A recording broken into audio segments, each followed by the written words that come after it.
Hey there, restaurant pros. It's Dave Scott Peters, and welcome to episode 48 of the Restaurant Prosperity Formula. I've been coaching restaurant owners since 2003, and the Restaurant Prosperity Formula is based on what the most successful restaurant owners I've worked with do on a daily basis to achieve their success. The basic premise of the formula centers around achieving prosperity, freedom for your restaurant, and the financial freedom you deserve. To achieve prosperity, you have to follow a very specific formula made up of leadership, systems, training, accountability, and taking action.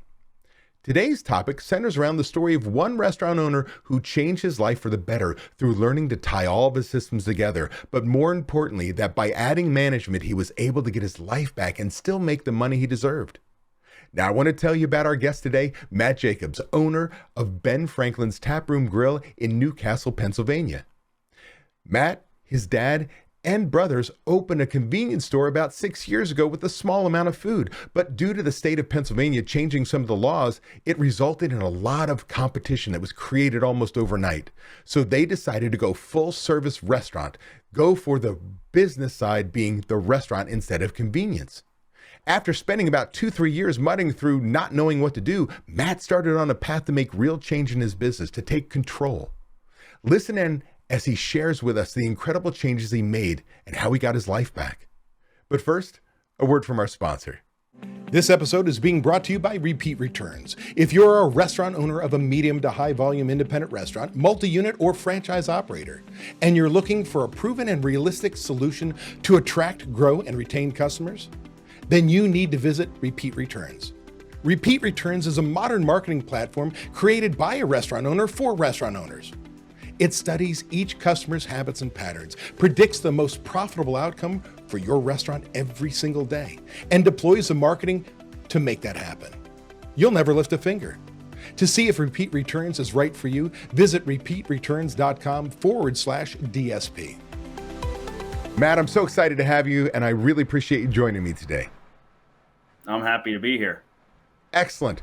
Well, you are really somebody who's kicked some ass in my program. You have made huge change. You had systems, we'll talk about that, and you had to tie things together and really make huge change. And I joked with you as you went through the program that you didn't want to follow the program. You did lots of extra stuff. You went ahead. So do me a favor. Before we get started, tell people about your restaurant, a little bit about your partnership with family, and kind of paint a picture. Yeah, so we opened our restaurant. So I'm partners with my dad, and then I have two brothers involved. And we opened approximately 6 years ago. We actually started out as more of a convenience store, 6-pack shop with a small food menu. And I'm in Pennsylvania. They changed some of the state laws, and it created a lot more competition for us. So we decided to go full-fledged restaurant. And with that, we had no idea what we were getting into as far as running a full restaurant. And so after about 2 to 3 years of muddling through the mud, we decided to start actually looking into research on how to actually run a restaurant correctly. And that leads us to where we are today, about a year later after starting that process. So talk a little bit about what some of your challenges were as you started that process. Like what was it you were looking to fix? What was keeping you up at night? So our biggest problem is we were there every day. We were working every day. I have a full-time job as a physical therapist on top of the restaurant. My dad runs a heating and air conditioning business on top of the restaurant. So we were looking for more of a freedom from the restaurant so that we can still continue to have lives outside of our multiple jobs we have going on. So that's what started the search, and that's what allowed us to get to where we are today. So talk a little bit about, you're in the process. You added certain things from R365 and other programs. Talk about that progression of you're on a journey to try and create the life you want, not just a business that makes money, but really have some time for yourself and for your young family. What was that process? How did you flow through adding systems to your business before we started to work together? So in December, January, so late 2020, early 2021, I found a website called restaurantowner.com, found some systems on there, started implementing some of them, but it was kind of sporadic. I didn't have the main gear to get all the systems turning at once. So, um, with restaurantowner.com, I heard of Restaurant 365 for accounting and software purposes. So I started that process building out the Restaurant 365 system back in February through April 2021. And then with that, along the way, I ended up started listening to a couple different podcasts. I heard Matt Plapp's podcast. He's our marketing guy. And then Eric Cacciatore's podcast. And I kept hearing your name pop up. David Scott Peters, you got to talk to him. And when we finally signed up with Matt Plapp's marketing team, Yeah. he actually sent us your book as a free sign up gift for signing up for his program. And when I read it cover to cover in about a day and a half because I knew I was missing something. Our lives were getting a little bit easier, but it wasn't quite there yet to where I feel like we could say, hey, we finally made it. So I read the book cover to cover. I fell in love with it. And then I signed up with you guys in, I think it was September Right. 2021. So, So go ahead. so you really went on the right path. I mean, Jim and Joe at restauranter.com, top-notch guys, great site, huge amounts of information. Often I joke with them every now and then when I talk with them about how they have so much information that the challenge is if you don't know what you're looking for, you may not find it, but it's all there. And I always talk to people and say, you're kind of silly not to belong to restaurantowner.com. And Jim's been doing this probably about 5 years longer than I have, and I've been doing it for almost 20 years. So great site. Then you find your way to R365, and the software is nothing wrong with jumping into software, but it's not a magic pill. It takes work to set up, and it's just a kind of a tool. But if you don't know what numbers you need to grab, or you're not putting the right numbers in, it doesn't always give you what you need. Marketing is always a great thing because we always want to increase sales, but the key is, can we make the amount of money we deserve on those sales coming in? So it's really interesting to see your progression. It was a path to success.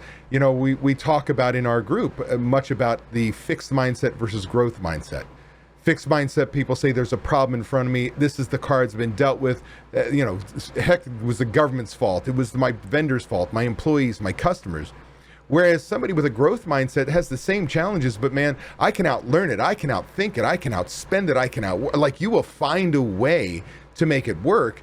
And that's what I loved about working with you is there's a never, this is as good as it gets kind of attitude. There's always like, there's another way. So I appreciate when you grabbed the book and said, I read it to cover in a day and a half or whatever, because that is really the program. It's the step by step. So what was the difference between reading the book and saying, I need to sign up with David and work with his program and what we're doing? The book was good. I just wanted the guidance to just get me there. I mean, I was already working on restructuring our business for 8 months at this point, and I was just overwhelmed with how much work actually needed done, and I needed the structure to tell me you need to do this now, and then you need to do this next, and then just continually to move on. The book gets you going that way, but I just said, you know what, I'm going all in. I believe that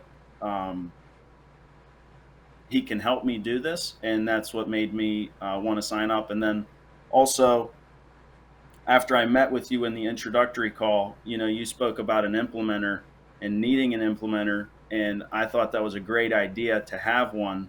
So that also helped me persuade me to sign up for the class because it helped me learn to delegate to other people. So let's talk about that process, because that's big. Because, I joke about it. I suck. I create work. I mean, the fact of the matter is you already created a bunch of work. You already started the motion, maybe not necessarily getting the benefits of all the work that was going in, but you were primarily the guy doing everything. Is that correct? That's a fair statement? Correct. So now you're working a full-time job as a physical therapist. You're coming and running your family business, and it's a full-time job, and taking things over as far as trying to restructure the business to operate more like a business. You know, as you tell your story, as you go from packaged good to full-service restaurant, I mean, that's kind of a strange, if you will, path for most people. You know, they think restaurant going into it, and you kind of guided your way in, which meant more headaches came, more challenges, more systems, more everything. So now you decide to come with me because you read the book and you said, okay, I'm going to paraphrase here and you tell me if I'm right or wrong. It's, you knew you could do this on your own, but you technically buy speed, and it's that accountability part that kind of makes the journey go a little faster. Would that be accurate? Correct. Yeah. So now talk about, in our discovery call, I tell people, I said, you've got to have an implementer, somebody who gets shit done, that you cannot, as an owner, do all the work. Was I right about that? Not just that you need an implementer, but that it can be too overwhelming as a restaurant owner when your job is to work on budgets, marketing, leading the team, developing your managers, holding them accountable, moving forward. Am I incorrect to say that you don't need to do all the little systems, you need to make sure they're getting done? Yeah, that's correct. So Brandon was our implementer. He's our general manager, and I had to start passing it off to him. And once I got through that initial hurdle of trusting him to get it done, it became easier and easier to do. And he stepped up. He's an awesome person, awesome manager, and yeah, you definitely need that extra person to help you, because it could very easily get very overwhelming to do it on your own, and then you end up actually probably hurting yourself more because you don't delegate, and it limits you on what you can actually get done to continue to grow in your restaurant. So what were some of your first changes you made? Like, again, I want to make sure everybody understands you were already on a systems journey. Like, it wasn't you were coming from 0 to 6 and going to 60 overnight. You already started down the path, but what were some of those first things that you worked on and said, man, this is what's necessary? Because again, I joked earlier, you know, you kind of veered outside the program and said, I need to get these other things done. And I was a little concerned because it was taking on more work. What were some of those things? Some of the things we started with, I don't know why I started with a prime vendor first. So I signed up with US Foods to be our prime vendor instead of going through 4 or 5 different vendors. We ended up going through US Foods and Curtsy. And then after that, I got that done. We started an inventory process. So shelf to sheet inventory. I went through our entire restaurant, changing all the shelves around, organizing everything, labeling everything. And this way, the shelves were organized so we can then do an accurate weekly food inventory, and also liquor and beverage as well. So that was the next step in the process, along with creating Restaurant 365 so we could do the weekly inventory for the software side of things. After that is whenever we had no managers. So I had to take Brandon, who was our kitchen manager at the time, but he didn't have the title. He was our guy who created our specials, basically. We were doing some catering at the time as well, so he ran that. But I asked him, hey, do you want to be the general manager? I knew we needed to restructure our management team. So he said, sure, I'll do it. He signed up to be general manager. And then we promoted Steve to be our kitchen manager. And then we hired out for our front of house manager because nobody wanted to step up for that position. So let me ask you a question on the management side real fast. And I'm sorry to interrupt you, but you went from 0 managers. You were doing everything. And now you went to a full management team. Did that affect your costs negatively? No. I mean, your labor costs damn near stayed the same, didn't it? I mean, you basically took all this extra money from line employees and moved it right into managers who could control costs and use your systems. That's kind of the point I want to bring in is, like, I didn't want to brush that aside. Yeah, we had no managers, and then we decided to bring him in, and then we added another. Like, you just added 3-4 people to your management team from 0. And you're making the same or better money by having managers in place. That's a reasonable statement, yes? Correct, yeah. Okay. Sorry, hopefully I'll be able to get back on your path, but I just did not want to let that go. Yeah, it did not affect our prime costs. We restructured how we ran the business and reallocated labor so that um, we weren't adding a ton of labor to our expenses. Yes, So so it worked what out was well. that next piece? So you've got your managers in. What was maybe one Uh, more thing that you went and implemented right away? we started working on menuing a little bit, but I didn't understand that fully. I've never done a menu design. We started that more so week one when I started with you guys. Yeah. So up until that point, I can't remember everything. We did so many changes over the last year and a half. To think of it off the top of my head right now, it's Well, all mind boggling. those are all significant things to put in place because again, in the program, we don't get into shelf sheet inventory. We don't get into recipe cards. We don't get into menu engineering. We don't get Recipe into, cards. That's yeah, another big one. Yeah. all those things that are so important. We do when we get to the budget process for many. But like you said, we started out in week one because you were already excited about systems you had been implementing and you already had software in place. We just needed to use it. So now, what were some of your unexpected changes? Like you got benefit of a full management team in place. What did that mean to you? That was huge. So the management team was probably the biggest unexpected change, especially the implementer act portion of that. Brandon stepped up huge. He already knew a lot about our restaurants, but the more we went through your course and your training program, it made him such an even better manager because he understood the numbers more. He understood what needed to get done, and that alone took off so much work off my shoulders because he was able to then do it and step up to the challenge, and he took it over. Now he does all of it. He's pardon my French, he's kick ass. You know, he knows how to do it now, but I might not have been able to show him the way to do it like the class did. So now, what about the benefits of the group coaching calls? So you as an owner, what was the benefit to you, and what was the benefit to him as your implementer, and now who became your general manager? Was that something unexpected? That group camaraderie and how we help each other? Yeah, that was nice too. It's nice to bounce ideas off of each other. It's nice to know that other people are going through the same situation you are as far as difficulties in your restaurant or positives in your restaurant. Um, and it was just nice to know you had that group to fall back on with any concerns or questions or opinions you might want from them in regards to your restaurant, how you should move forward on different aspects. And it was really, really helpful. That was also another powerful part of the class.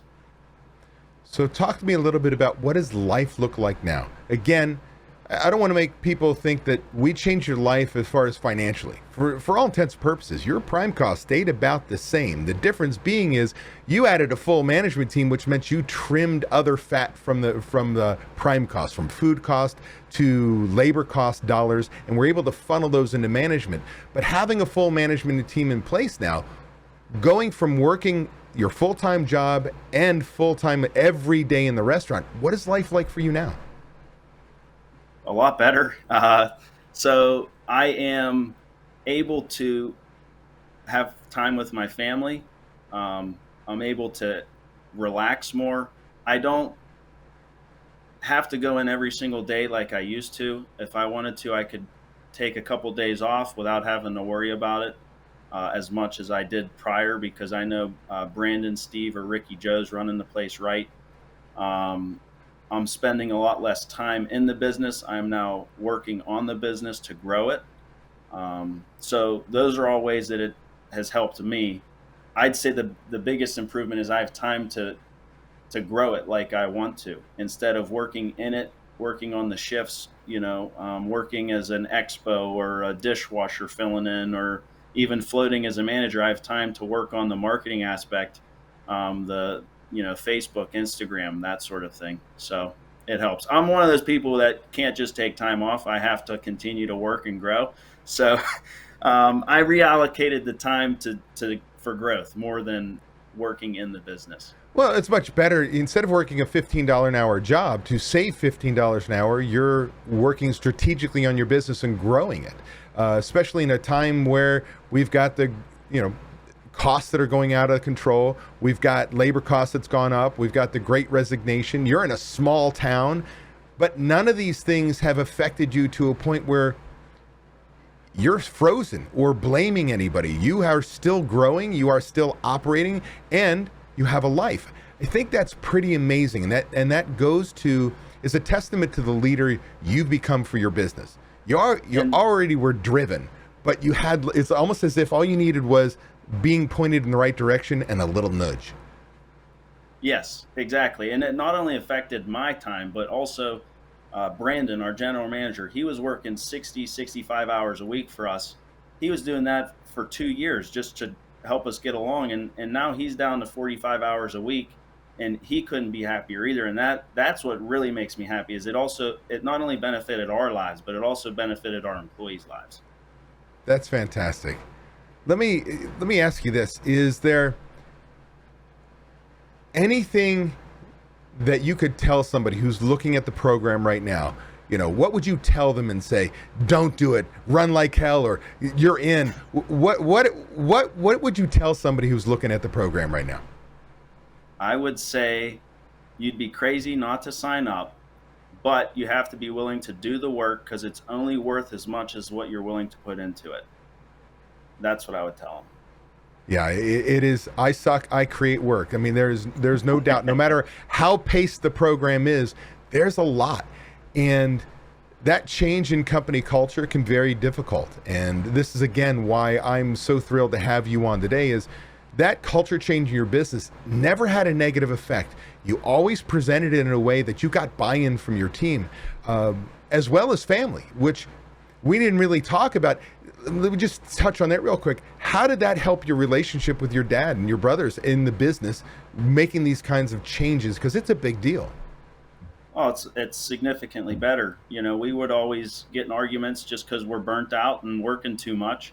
And now it's the exact opposite. You can hang out without having to worry about talking about work. You can enjoy your family again, especially because it's a family business. Anybody listening to this who has a family business knows exactly what I'm talking about, where you always get in arguments if you're overworked. You know, who disagrees with who on this. But this class gave us structure that we were all going to follow, so there wasn't as many arguments as what there could have been if I was just making them up out of thin air. But now we're a family again. You know, we're hanging out. We're not talking about work while we're hanging out. It's much better. That is awesome. That is good to hear. And you've got a little one at home, so you need to be home and grow that family. Is there anything else you want to share with people? A quote, an idea, anything before we go? Just keep pushing on. I mean, if you're listening to this, you'll get through it. And restaurant businesses are some of the toughest businesses to work in. But if you continue to put the systems in place, it'll all fall into a giant puzzle that's already put together. It's just putting one piece in at a time. That's my information for anybody listening. Stay the course, man. Stay the course. Matt, I'm so thankful again for you taking the time to share your story with everybody today. I look forward to continue to working with you, and go out there, continue to kick some ass, my friend. Thank you. I appreciate it. Hey, that was an awesome episode. I want to thank you for taking the time to take action on building a better, more prosperous restaurant. Before you go, I want to give you these 3 thoughts. 1, by combining leadership and taking action with systems and training being checked by accountability, you are on your way to creating prosperity for you and your restaurant. 2, I have something I need from you. Please leave a review on Apple Podcasts, Spotify, or wherever you happen to listen to podcasts. By leaving us a review, other restaurant pros seeking out this information are able to find it. I read the reviews, and hearing how this information has benefited you does wonders for me. And 3, if you find any of the discussions helpful, share them. The more restaurant pros who have access to them, the better we become as an industry. For more restaurant resources or to get in contact with me, connect with me at davidscottpeters.com. Be passionate about what you're doing. Be persistent, but more importantly, become better and help everyone around you become better. And your restaurant is going to kick some ass. If you're tired of not being able to leave your restaurant because no one else knows how to run it, I want to make sure you know it doesn't have to be that way. You can leave your restaurant. It is possible to build a team of people who know how you want the restaurant to run. With these trained and responsible people in place, you can give yourself time away. What would you do if you had time away from your restaurant? Would you sleep better? Would your relationships improve? Would you feel more relaxed? These are all things you deserve to experience as a business owner. It's why we own our own businesses. If you would like to learn how to own a restaurant that doesn't depend on you to be successful, click the link in the description to watch a free training course that teaches you exactly what you have to do. Also, be sure to subscribe to get my weekly tips and watch these 2 videos to get more information and guidance for running a successful restaurant.